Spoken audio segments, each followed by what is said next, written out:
भारत से सीख अध्याय 18 शिशुपाल की मृत्यु, यही आज का विषय है। ओम गणेशाय नमः। भीष्म ने धर्मराज को बताया कि सबसे पहले सर्वप्रथम श्री कृष्ण को ही गौरवित करना चाहिए और सम्मानित भी करना चाहिए। शिशुपाल ने ऐसा करने से ऐतराज किया। शिशुपाल ने पांडवों और कृष्ण के जन्म को लेकर उन्हें अपमानित किया। शिशुपाल अज्ञान था और नहीं जानता था कि श्री कृष्ण विष्णु के अवतार हैं। शिशुपाल ने श्री कृष्ण को ग्वाला के नाम से पुकारा। शिशुपाल का जन्म। शिशुपाल छेड़ी के राजा धर्मघोषा का पुत्र था। जन्म के समय उसकी 3 आंखें और 4 हाथें थीं। यह देखकर उसके माता पिता बहुत चिंतित हुए। लेकिन तभी एक आकाशवाणी हुई कि बच्चे को त्याग न करें और बच्चा निडर, बलशाली तथा शौहरत कमाएगा। उसी आकाशवाणी में यह मालूम हुआ कि सही समय आएगा और बच्चे के अतिरिक्त आंख और हाथ गायब हो जाएंगे। लेकिन इसके साथ ही यह भी आकाशवाणी हुई कि जिस व्यक्ति की गोद में बैठने के बाद इस बच्चे की आंख और हाथ गायब हो जाएंगी, वही व्यक्ति इसका वध करेगा। धर्मघोषा, जो छेड़ी का राजा था, उसने परिवार के सभी सदस्यों को, अपने रिश्तेदारों को, दूसरे देशों के राजाओं को, सभी को अपने महल में आमंत्रित किया और उन सब के गोद में शिशुपाल को बिठाया गया।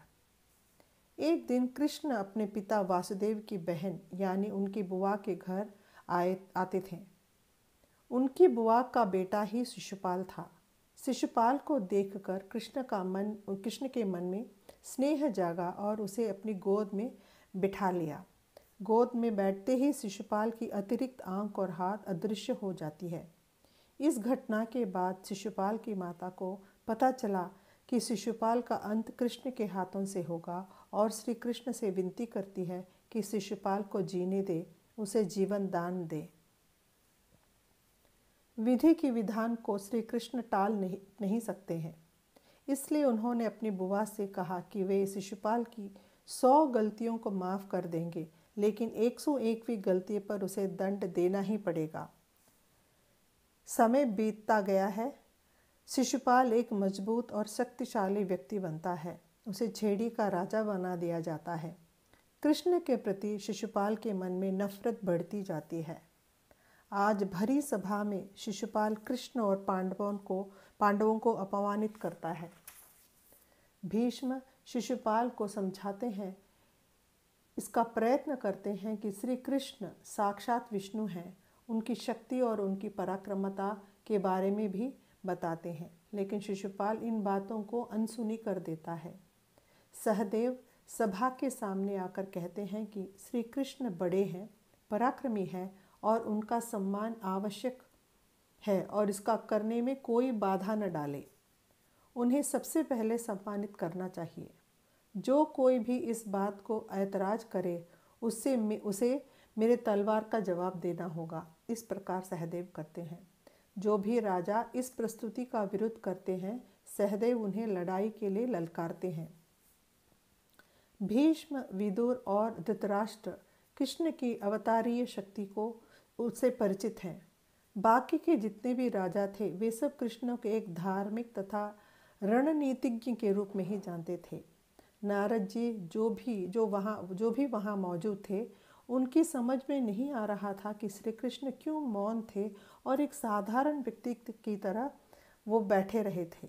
उस वक्त कई अशुभ घटनाएं घटी हैं, जिसका जिक्र नारद जी भीष्म से करते हैं। ऐसी घटनाएं घटी हैं। पहली बात ये हुई कि जो पत्ते हैं वो पेड़ों से असामयिक गिरने लगे। दूसरी बात है, बेमौसम के फल और सब्जियां, फूल आदि उगने लगे। मूर्ति का खंडन हुआ, धार्मिक कक्ष गिरने लगे, खून वृक्ष के टहनियों से और गाय के सींगों से निकलने लगे। ऊपर बताए गए विचित्र घटनाएं घटने लगी। कृष्ण और शिशुपाल के बीच लड़ाई शुरू होती है। शिशुपाल की तलवार तेजी से श्री कृष्ण के ऊपर वार करती है और खून हर तरफ बिखरता है। सभी कृष्ण से पूछते हैं कि वे आपने बचाव में शिशुपाल को क्यों मार नहीं रहे हैं, क्यों उसके साथ लड़ाई नहीं कर रहे हैं। श्री कृष्ण अपने बुआ को दिए हुए वचन के बारे में उनके पूर्व सभी बातों को मन में ले आते हैं।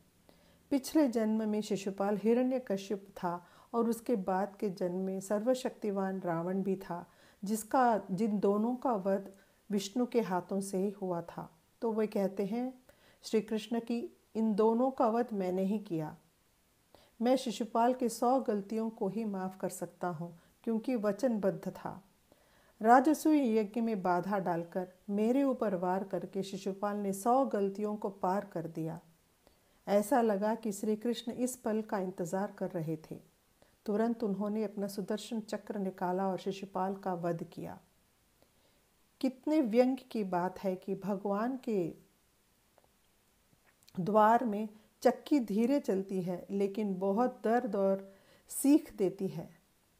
इस तरह यज्ञ सफलतापूर्वक खत्म हुआ।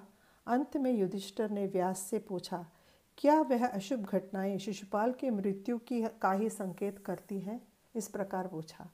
व्यास जी ने जवाब दिया, यही नहीं, कई क्षत्रिय मारेंगे और दुर्योधन की गलतियों के कारण कई लोग मारे जाएंगे और पृथ्वी का बोझ हल्का करने के लिए ही महाविष्णु ने श्री कृष्ण का अवतार लिया है और यहाँ आए हैं।